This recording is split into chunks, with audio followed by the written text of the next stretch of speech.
Here's another tip on kitchen safety: cleaning your food contact surfaces in your equipment. Did you know routine cleaning of these surfaces is necessary to prevent the growth of bacteria? We'll show you today on how to mix a simple solution made out of a household item to clean and sanitize all the areas in your kitchen. Here's what we'll begin with. I have a large 6-quart container. I'm going to fill it up to 4 quarts. That's a gallon. I have a tablespoon. I have a clean towel, and I have a standard household bleach. In this instance, you would not want to use any other type of bleach than your standard household bleach. For instance, you wouldn't want to use splashless bleach, scented bleach, non-chlorinated, color-safe bleach. All of those would not be appropriate for this type of sanitizer. You want to use your standard household bleach. I'm going to measure a tablespoon of bleach. This is not the time to eyeball or guess what a tablespoon is. Too high of a concentration of this solution in contact with food contact surfaces could make you ill. So you want to make sure you measure. Also, water temperature is important.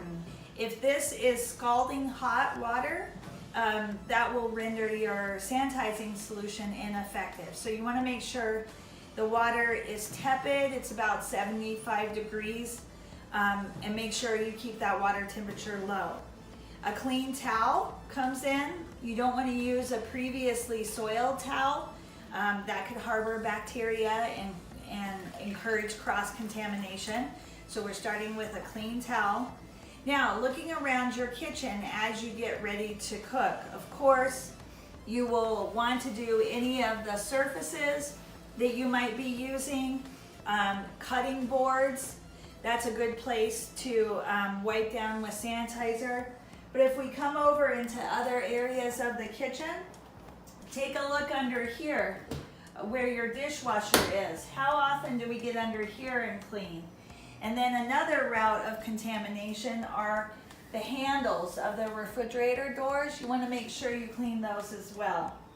Coming out around through other parts of the kitchen, consider your light switches and your door handles. All of these are areas that are often overlooked when we're cleaning, so you want to make sure that you clean these areas as well.